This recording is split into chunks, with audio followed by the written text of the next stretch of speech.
Personas, experiencias, conocimientos, historias y momentos llegan para conectar contigo. En Yascua no solo queremos llevar alimento que nutra tu cuerpo, también queremos ser un canal para que puedas nutrir tu mente y tu alma. Esperamos que este espacio cumpla este propósito en tu vida. Yo soy Marcela Pinzón y les agradezco por formar parte de esta comunidad. Esto es Yascua Podcast.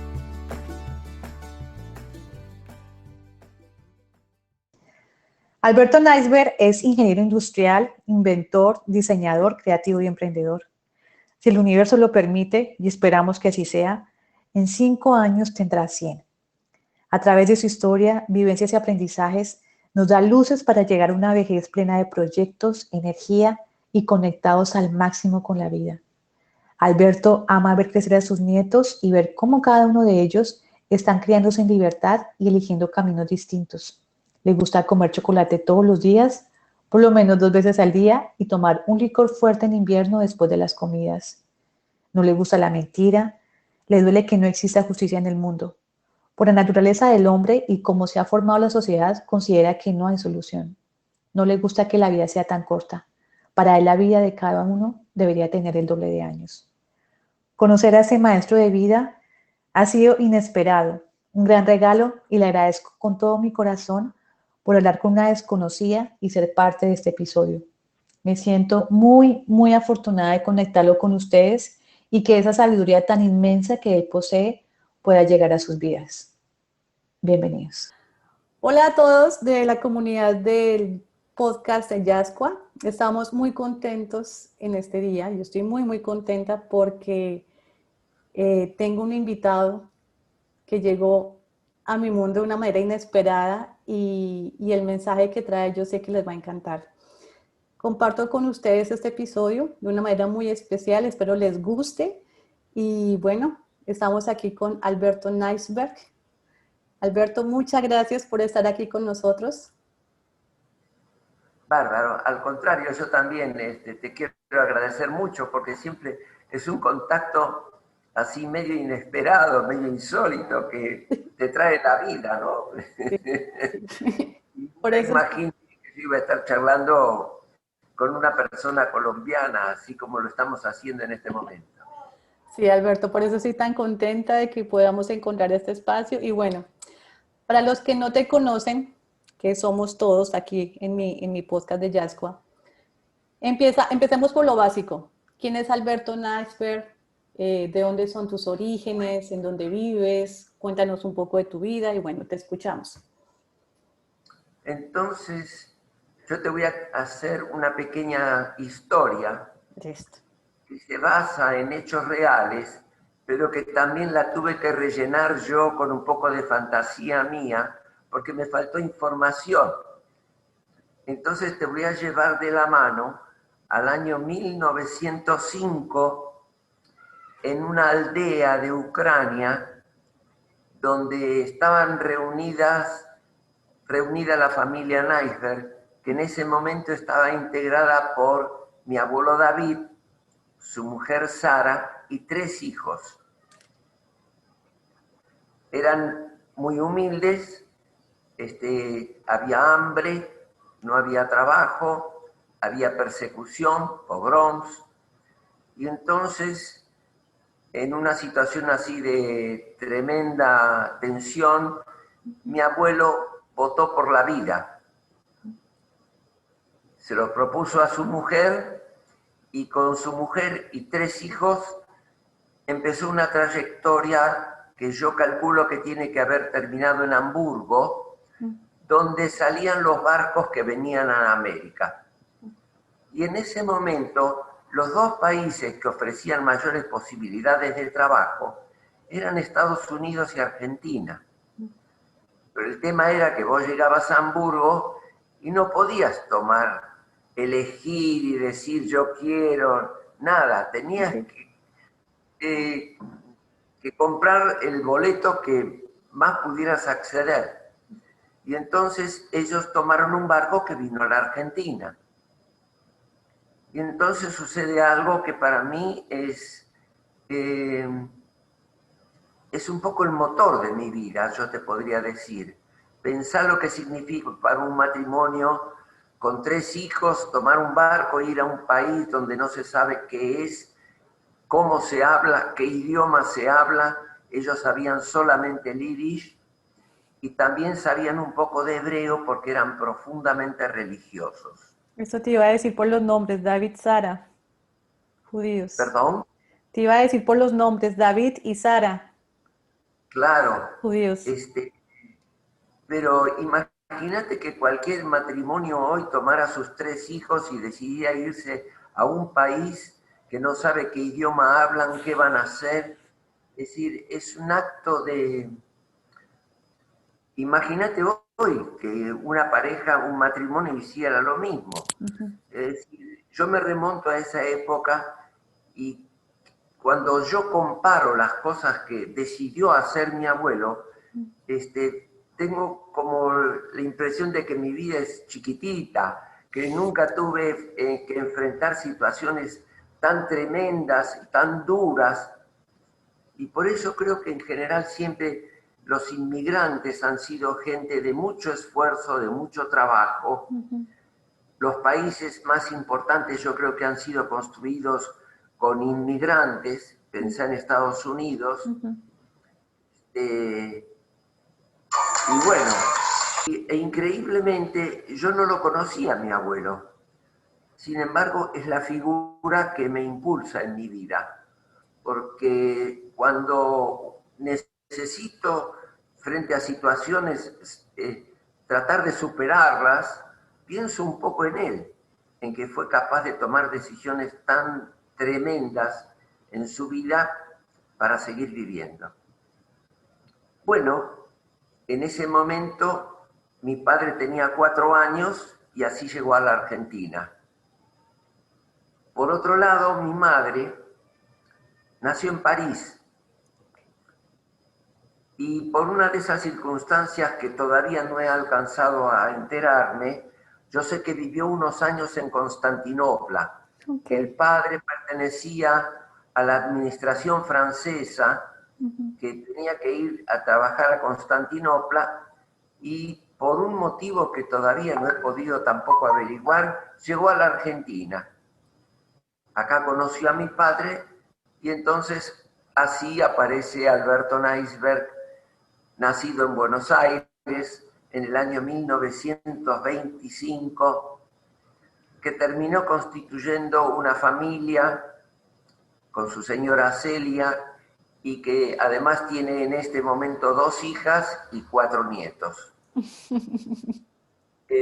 Estudié primario, secundario, me recibí de ingeniero industrial y empecé a trabajar. Y de chico ya tuve una cierta afición por lo que eran armar juegos.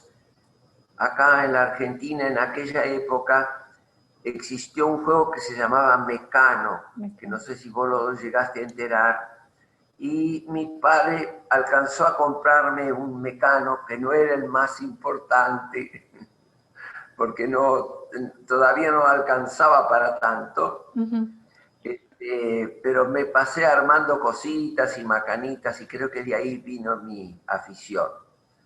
Y entonces cuando me recibí me empecé a dedicar a lo que eran fabricar máquinas y equipos para la industria.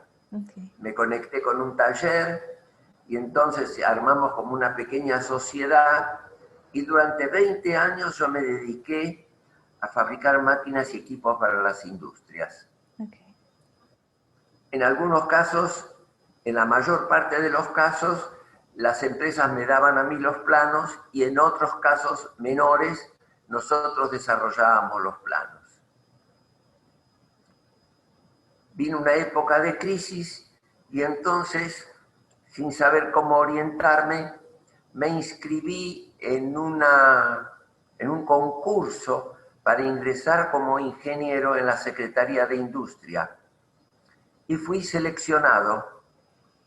Y ahí integré un grupo, me tocó, de 5 personas que se dedicaron a analizar proyectos en el sector de celulosa y papel. Y entonces empecé a especializarme en el tema de celulosa y papel. Y aprendí mucho, soy una persona sumamente curiosa, de manera que lo que normalmente es la administración pública, que es un refugio de gente que no trabaja tanto y que no aprende tanto, yo hice una carrera técnica muy linda, me enriquecí mucho, conocí el país, tuve que viajar y ver industrias, y también tuve la posibilidad de ir al extranjero porque participé en la licitación que creó una empresa aquí muy importante que se llama Papel del Tucumán. Okay. Papel del Tucumán fue la primera fábrica de papel para diario a partir de bagazo de azúcar. Okay. Y eso fue técnicamente una pequeña revolución.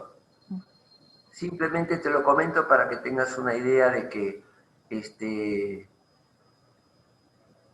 siento como que me he enriquecido mucho, a pesar de ser un lugar que por lo general la administración pública no es un ambiente donde se aprenda mucho.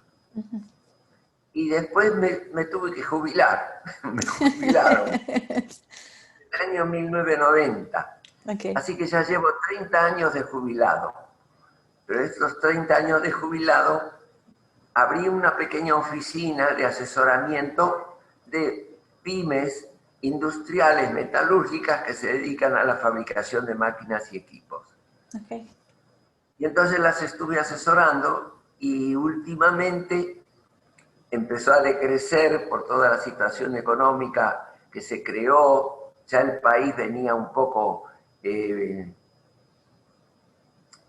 bajada y el COVID-19 famoso lo terminó por abatir bastante, y entonces empecé a pergeñar la posibilidad de integrar un grupo que se dedique a diseñar cosas. Okay.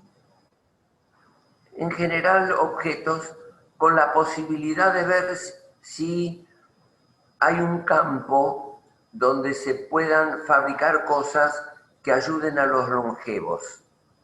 Okay. Que yo los llamo poligenarios. Yo inventé una palabra que es poligenario, poligenarios, y entonces me resulta más simpático porque sexagenario, septagenario, octogenario, nonagenario. Entonces yo los llamo poligenarios aquellos que... Y me parece que es mucho más práctico y más digno, Sí. porque es una palabra que los designa. Y ahí apliqué un poquito algunos principios que me gustan, y que es el de conectar distintas capas etarias, es decir, trabajar con jóvenes, con gente intermedia y con gente también de mi edad. Maravilloso. Y por el momento somos 4. Okay. Hay 2 muchachos que tienen 32, 31, por ahí. Hay un ingeniero que tiene 52. Y yo en una de las últimas reuniones, porque nos reunimos semanalmente por Zoom, propuse la idea de que me gustaría incorporar una mujer también al grupo, porque creo que la mirada de la mujer es muy importante.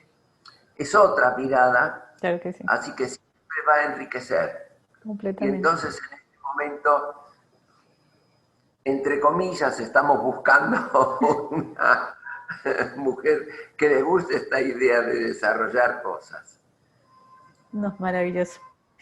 Alberto, volvamos un poquito al origen. ¿Tú naciste en qué año? ¿Cuántos años tienes en este momento? Yo en este momento tengo 95 años. Te voy a dar un pequeño detalle. Hoy cumplo 95 y medio.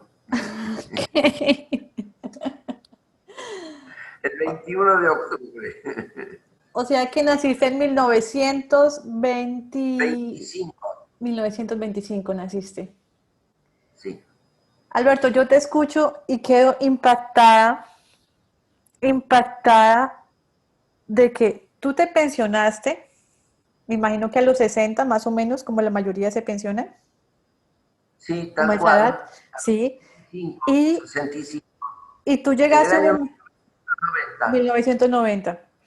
Y para ti pensionarse no significó el fin del camino, sino significó un recomienzo, una nueva etapa.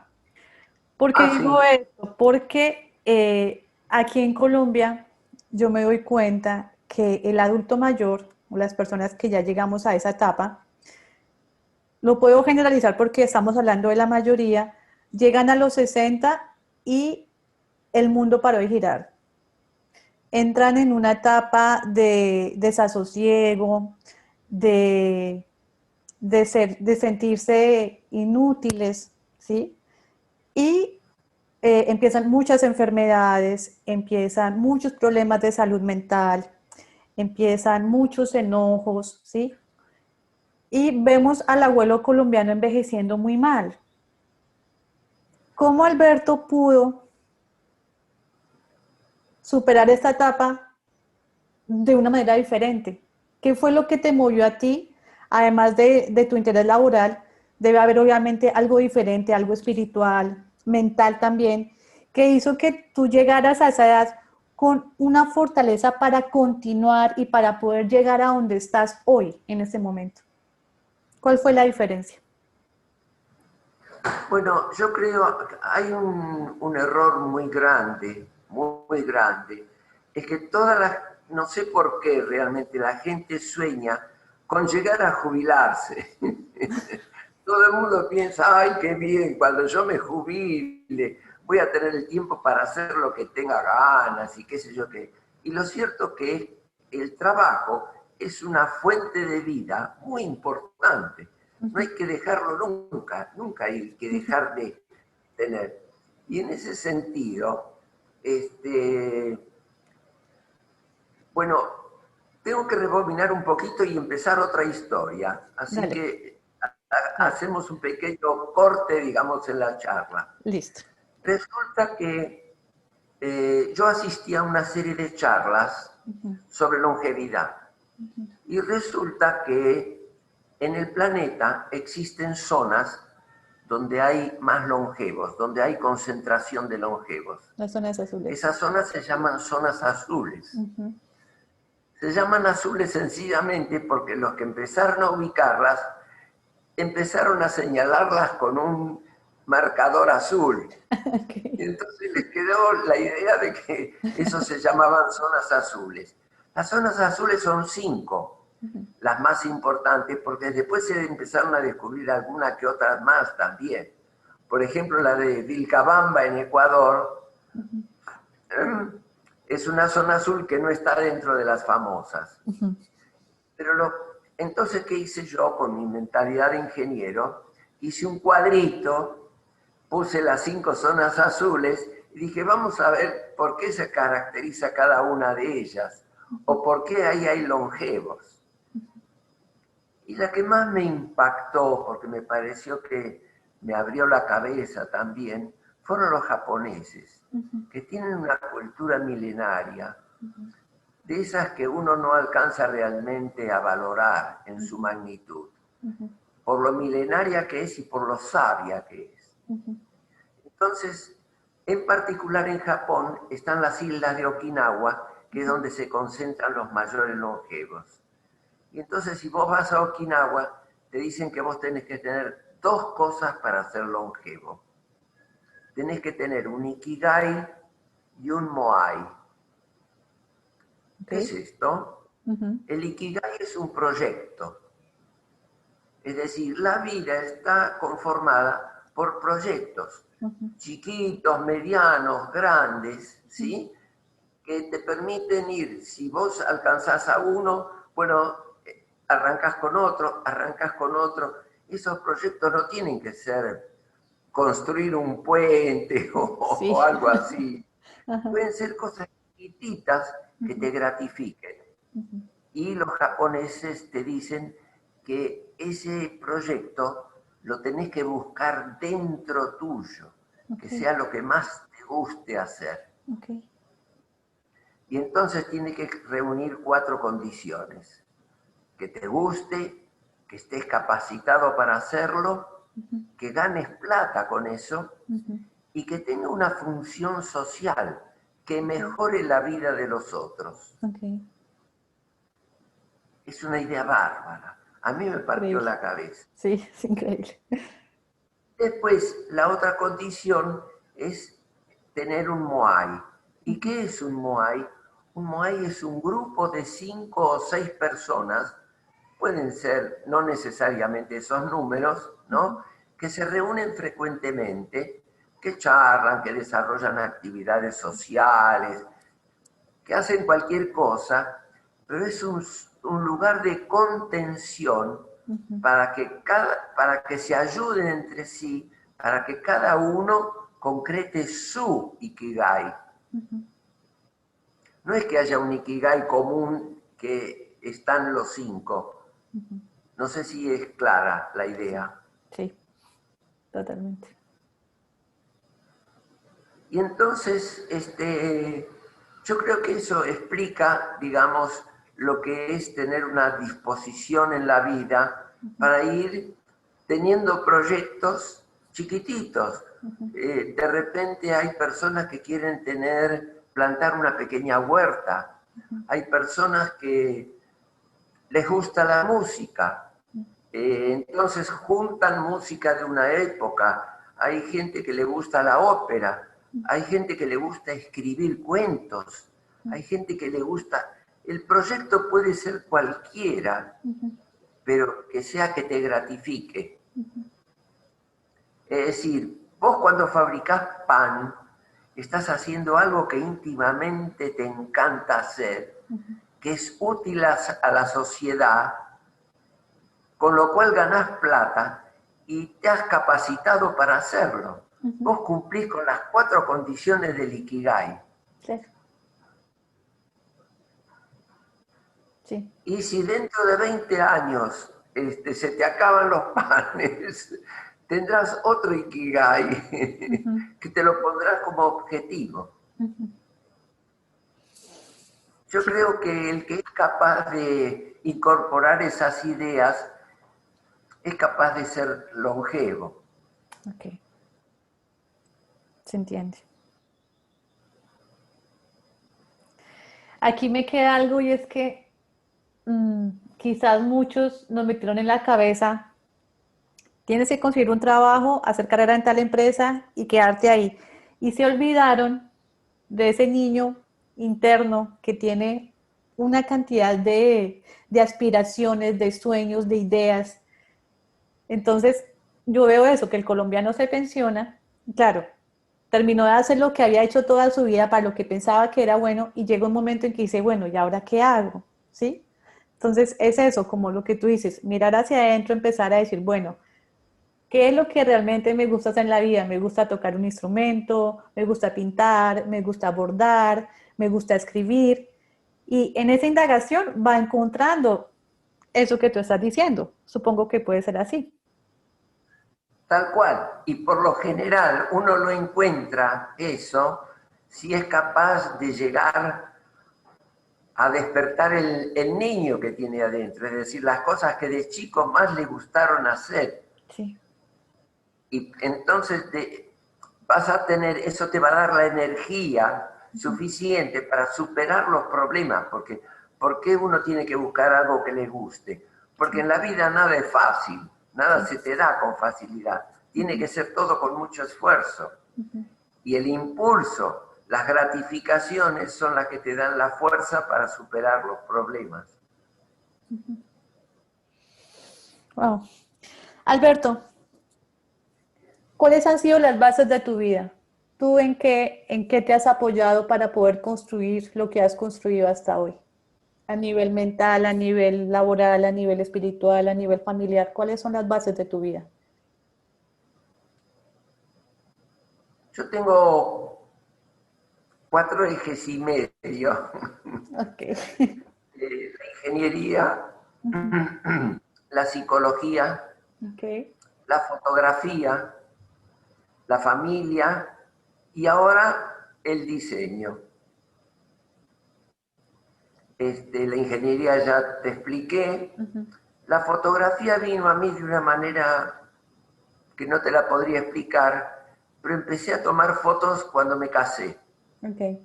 Porque quería registrar y tenía una camarita y chiquitita y de repente se destapó dentro de mí el placer por la fotografía y durante muchos años fotografié, pero como hobby, nada Ok. más, en Ajá. ningún caso llegué a ser profesional, Ujú. pero me encantó y creo que también fue una de las bases que me permitió después, ahora, dedicarme al diseño, Ok. porque la fotografía está muy vinculada con la estética, con el arte. Ujú. Y yo siempre hice fotos en blanco y negro. Ok. Y te explico por qué. Porque el blanco y negro es irreal, Ok. no es la realidad tiene color. Ujú. Entonces ya el solo hecho de usar blanco y negro te da la base de que estás creando o intentando crear una obra de arte, Ujú. porque no es la realidad. Ok. Y además me importó mucho el elemento humano.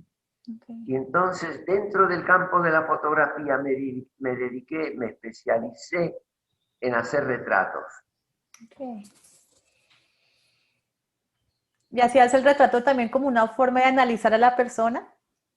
¿De tratar de ir más allá de lo evidente?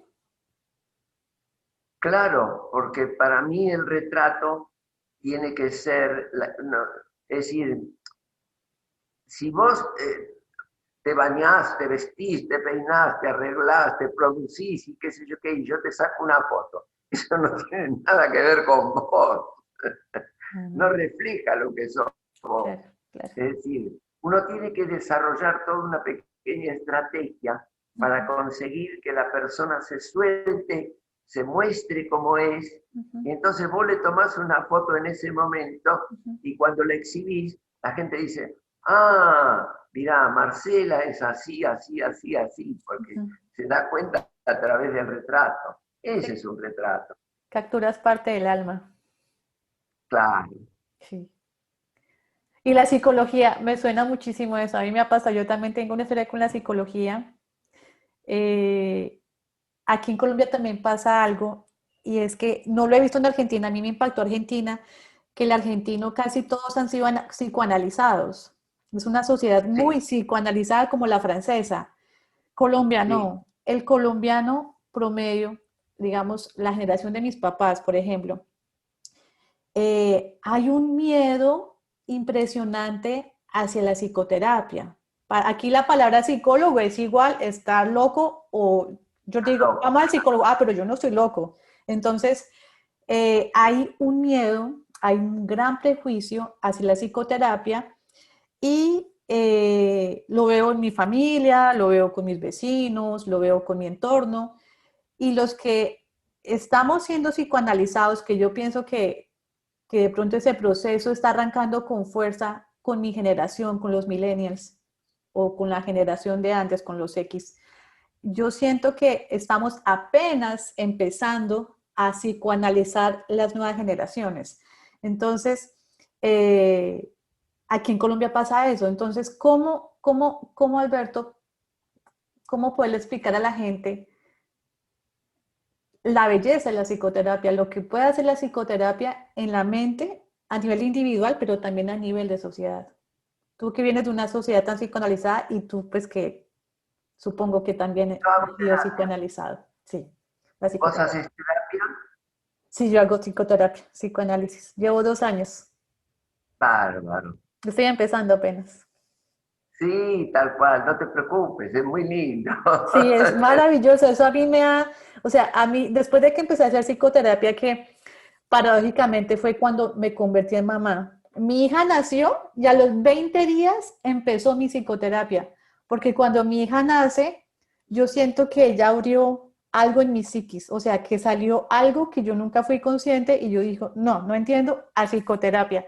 Y yo empecé a sanar mi niñez, porque sí tuve cosas fuertes en mi niñez. Em, yo soy historiadora, Alberto, y yo nací con un afán de escarbar en la historia de mi familia, no solo en la historia de mi país, sino de mi familia. Entonces, yo llevo años haciendo investigación de mis ancestros, quién era mi abuelo, mi bisabuelo, qué pasó con ellos, y pregunto, y ya los tengo cansados a mi familia, yo creo. Pero yo siento que haciendo eso, aparte de aprender, de adquirir un conocimiento, yo siento que yo libero muchas cosas, ¿ves? Y que entiendo muchas cosas. Entonces, a los 20 días de ser mamá, tenga psicoterapia y ya voy a cumplir 2 años y ha sido un proceso maravilloso. Me ha enamorado de la psicología de una manera que no imaginas. Yo me alegro muchísimo, pero muchísimo de escuchar. Entonces te voy a contar una pequeña historia mía. Dale. Yo me encuentro entre las primeras 1000 personas en Argentina que se empezaron a hacer terapia. Yo Genial. conocí a los, yo conocí a los integrantes del grupo originario de la Asociación Psicoanalítica Argentina. Okay. Este, y justamente me analicé durante un tiempo con uno de esos integrantes, que fue una mujer, Okay. eh, que se llama, que se llamaba, falleció, Rebeca Álvarez de Toledo. Okay. Este, no me expliques por qué, pero yo, mientras estudiaba ingeniería, con un amigo, porque siempre estudié las materias con algún amigo, en algunos casos, para descansar leíamos a Freud. Ok, qué descanso. No me preguntes por qué, pero con la mente de ingeniero yo quería saber cuáles eran los mecanismos que estaban detrás de mis conductas. Ujú. ¿Sí? Porque Ujú. era una cuestión, digamos, de ingeniería para mí. Claro, sí, sí, Si yo sí. funciono de esta manera, adentro tiene que haber algún engranaje que me haga funcionar así. Entonces se nos ocurrió, le pedimos consejos a un amigo que era un anatomopatólogo, y Ujú. entonces nos dijo, y bueno, empiecen por psicopatología de la vida cotidiana. Ok. Yo tenía 20 años en ese Ujú. momento, Ok. y arrancamos por la cosa más fácil de Freud, y así empecé yo con la psicología. Ok. Y cuando tenía 25 años, que me recibí de ingeniero, el recibirme de ingeniero y tener una noviecita, chao, ahí me vino la doble y dije, no, yo necesito ayuda, yo esto no me lo puedo arreglar solo. Ok. Así empecé mi terapia. Ok. Y la interrumpí, la seguí, la interrumpí. Y yo creo que, y quizás eso vos lo aprendas con el tiempo, vas a pasar épocas en que la vas a necesitar y vas a pasar épocas en que no la vas a necesitar Sí. y después la vas a volver a necesitar frente a otras situaciones nuevas Ujú. que te movilicen mucho Ujú. internamente, ¿sí? Ujú. Y que para las cuales necesites ayuda. Es Claro. decir, una de las cosas que hay que perderle el miedo es decir, yo necesito ayuda, Ujú. porque esto no lo puedo manejar sola. Claro. Tener un bebé recién nacido tiene que ser una cosa tremenda para una mujer, Total. porque no se puede comunicar, no puede saber qué le pasa, no puede saber si tiene hambre, si no tiene hambre, si tiene sueño. Es decir, debe ser un momento muy tremendo, digamos, en que se moviliza a uno todos esos valores. Ujú. Y me parece muy natural que a los 20 días de haber sido mamá haya sido, porque me parece bárbaro, porque habrás tenido la ayuda que justamente necesitabas. Sí, completamente. Yo sin psicoterapia en estos 2 años, yo creo que hubiera cargado a mi hija de todo, como toda esa sombra que salió, se la hubiera proyectado a ella. Y estos dos Seguro. años, yo siento que ella ha seguido su camino solita y yo aparte, y ella ha estado liberada de lo que salió, porque yo sí sentí que salió un enojo grande con mis papás, salió una niña interna enojada, claro, lo hubiera proyectado en ella, de pronto, no sé, en una pataleta pegándole, ¿sí me entiendes? Haciendo Claro, cosas que de pronto inconscientemente yo no era capaz de controlar. Entonces yo siento que sí, la sí, psicoterapia en ese sentido ha hecho que mi hija, sus 2 años los haya vivido ella sola, tranquila, y la mamá con sus rollos aparte. Eso ha sido la claro, psicoterapia para mí. bárbaro. Sí, ha sido impresionante. Bueno, así que esos fueron los ejes. Ok. Y ahora, digamos, con el diseño, que estoy haciendo mis primeros pasos, este, hace ya más o menos 2 años que Ujú. empecé a desarrollar la idea del diseño. Ok. Y he diseñado varias cosas.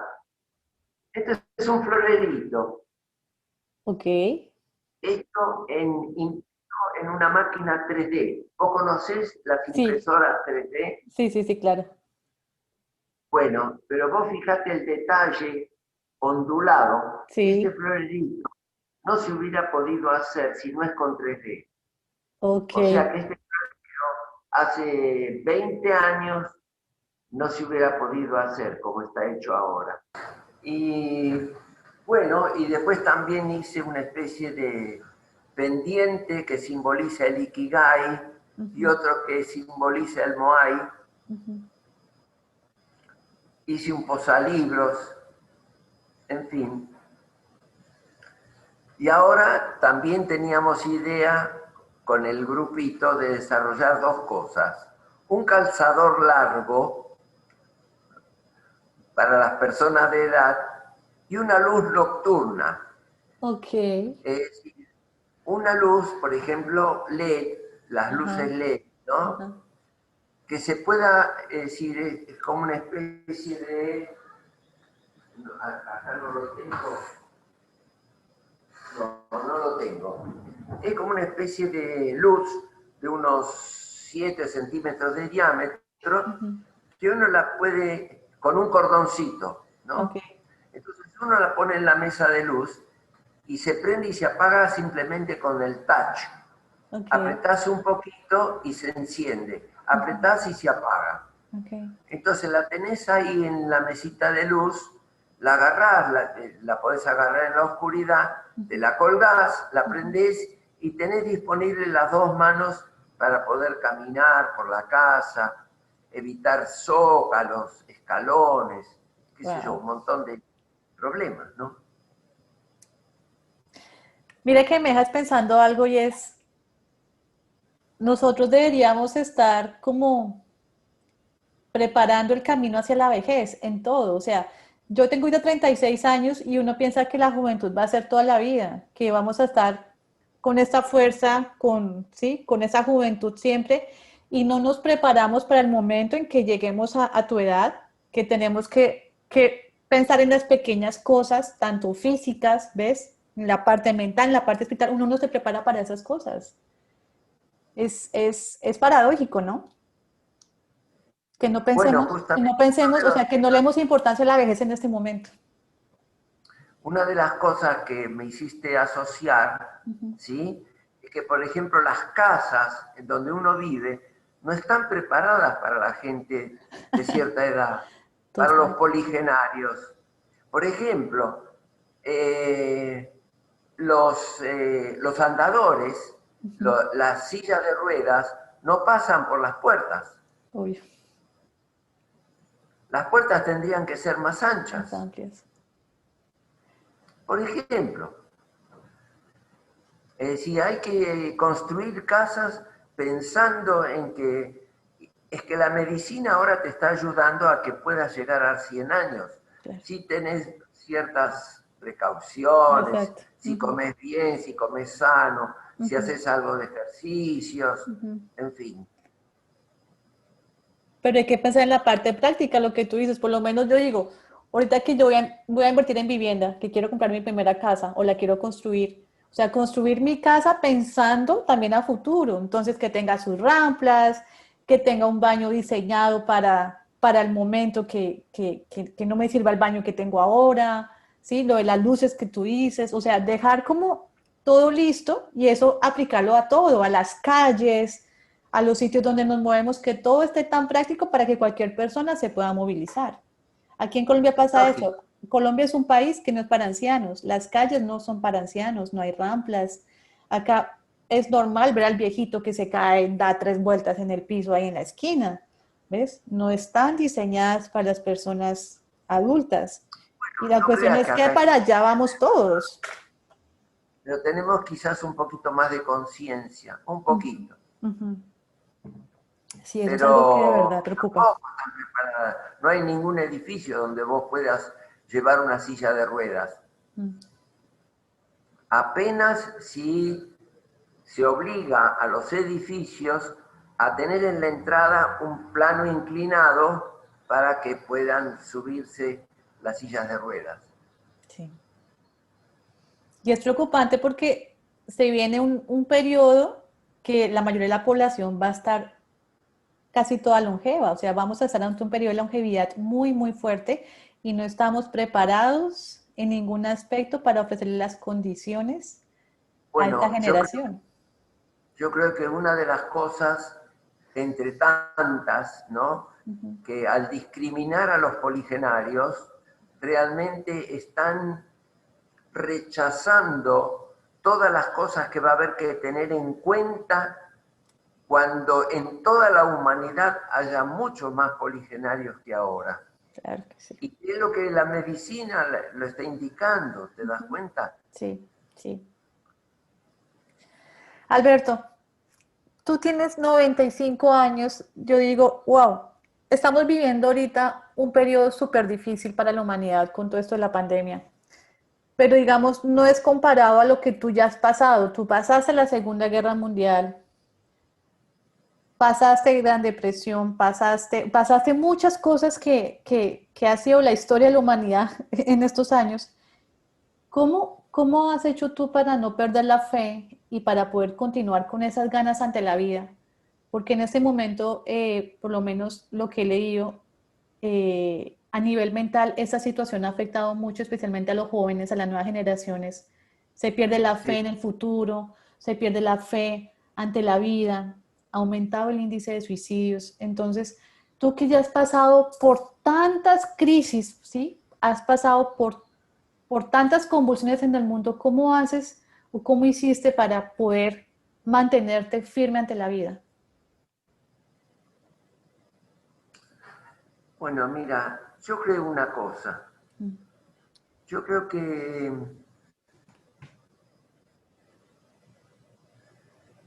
la vida de uno, cada vida, es como un pequeño milagro, único, insondable y que tiene un fin. Y que cuando uno se muere, se terminó todo. Entonces yo, es como si, no sé, yo quiero aprovechar al máximo este pasaje por el planeta. Yo quiero seguir haciendo cosas, yo quiero sentirme vivo, yo quiero, no sé qué me va a pasar, no sé cuándo me voy a morir, no sé de qué manera me voy a morir, ni nada. Pero sé que es como si me hubieran dado una especie de oportunidad de estar presente en el planeta durante un tiempo y después chao. Entonces, yo quiero saber más, yo quiero hacer más. ¿Te das cuenta? Y no sé si ahora que me acerco más al final, uno hace mucho tiempo leí una frase que decía que todo lo que hace uno en la vida es para negar la muerte. Ok. Pues, sí. Porque es Sí, el gran misterio, es el absoluto y total misterio. Es decir, es un misterio que nacemos y es un misterio que morimos.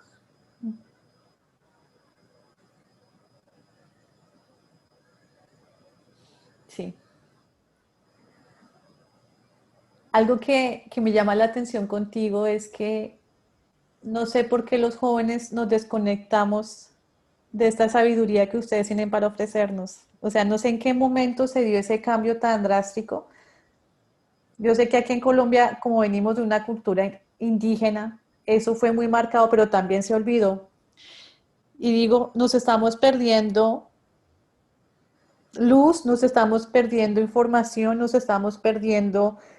Ya tú tienes un camino trazado, ¿sí? Como diciendo, bueno, yo hice esto, sigue por acá. Nos estamos perdiendo esa sabiduría. Y ¿Qué sí, mensajes tienes para los jóvenes que te están escuchando, que todavía tienen, bueno, esperemos tengan mucho camino por recorrer y que tengan a sus abuelos vivos o vecinos de edad? ¿Qué mensaje le das a ellos para que puedan conectar con esa sabiduría que ustedes tienen para darnos?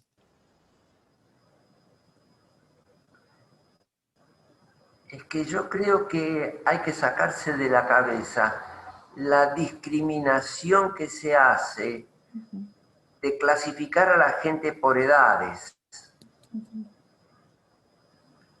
Que el gordo porque es gordo, que el negro porque es negro, que el homosexual es porque es homosexual, que el viejo porque es viejo. Y son barreras que impiden que cuando uno está realmente conectado con otros, es un mayor enriquecimiento. Sí.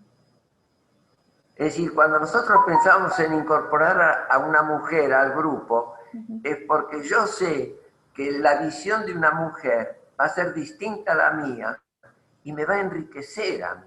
Claro.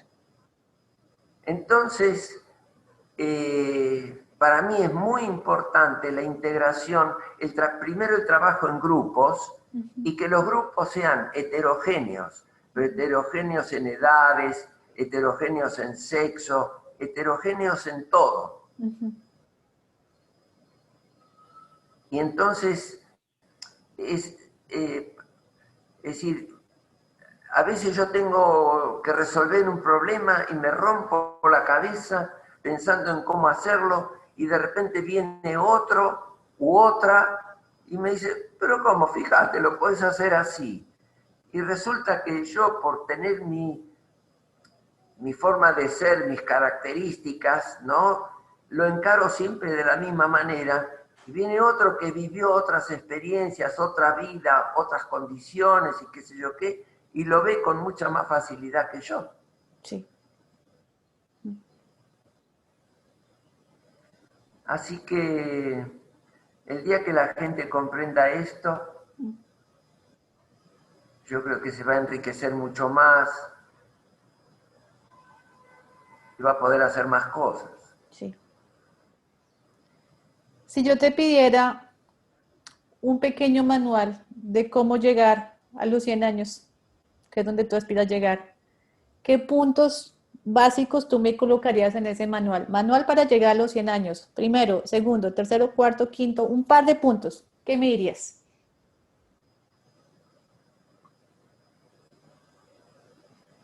Primero, hacer algún tipo de ejercicio, Ok, porque el físico hay que mantenerlo activo. ok, Puede ser caminar solamente, ¿eh? ok.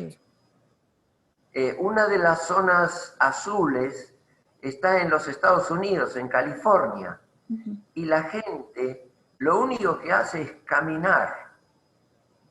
Y los chicos están obligados a ir a la escuela caminando. Ok, O sea que con caminar alcanza.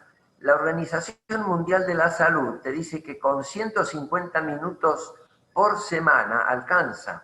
ok, O sea que si vos caminás 20 minutos todos los días, ya tenés cumplida, digamos, la parte física.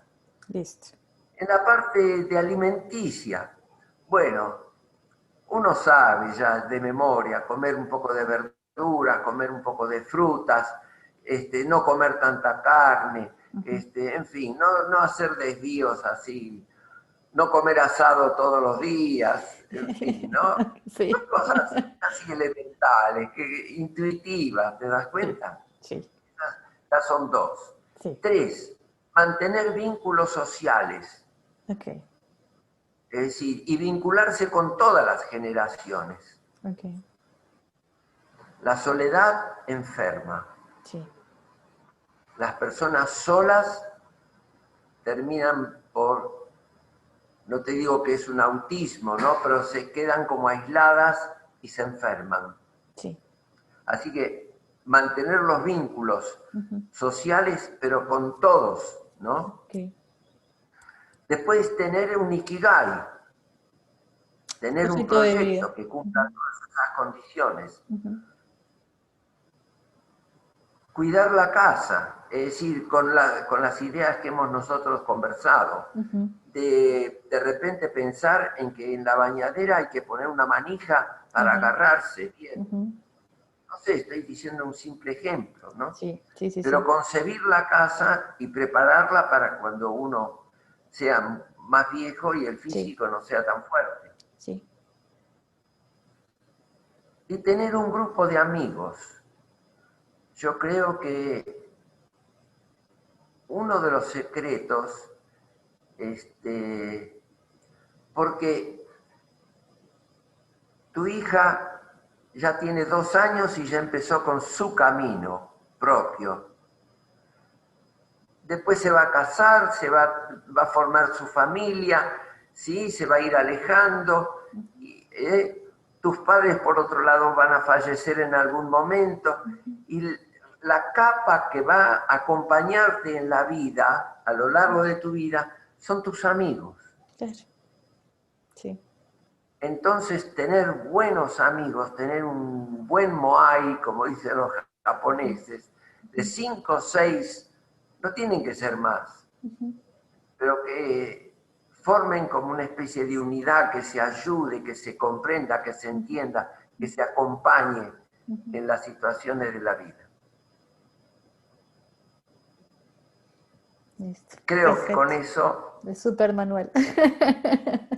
Lo voy a imprimir. Me encantó. Alberto, un mensaje para los que te están escuchando, que no te conocen. Eso lo he dicho últimamente en estos podcasts por la situación que estamos viviendo. Estamos ante un futuro que no conocemos, ¿sí? No sabemos qué va a pasar con esto de la vacuna.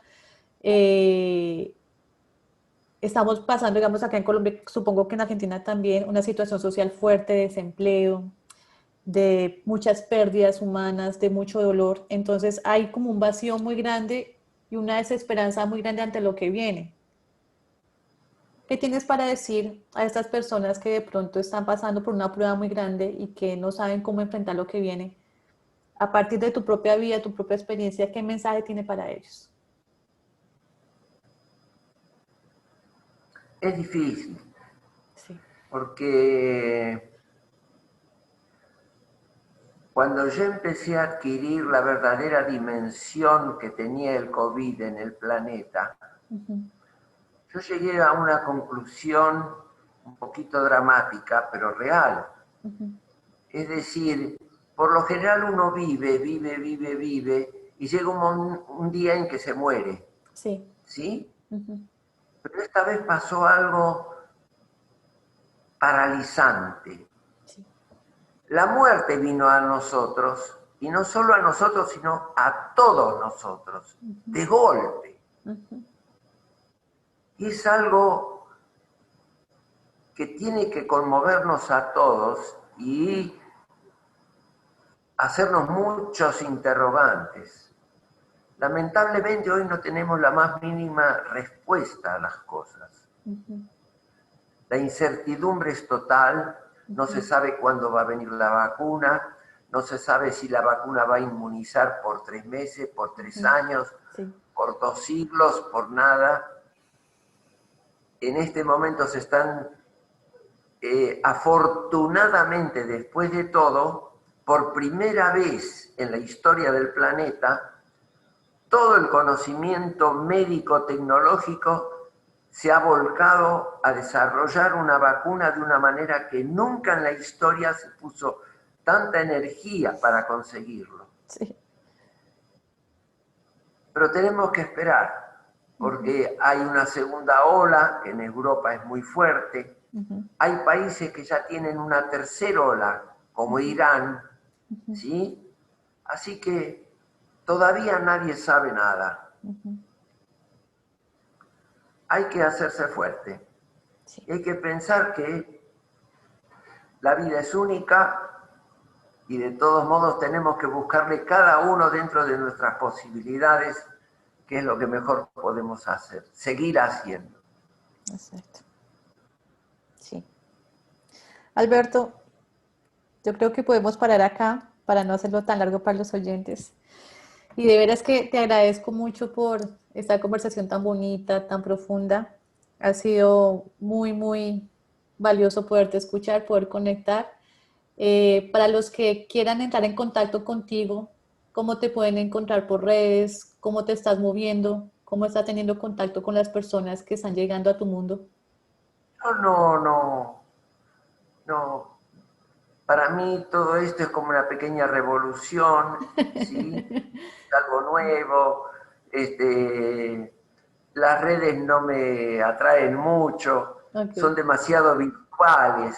A mí me encanta, por lo menos el Zoom me consigue. Puedo Ya es hablar más y ver. cercano, sí, claro, es más cercano.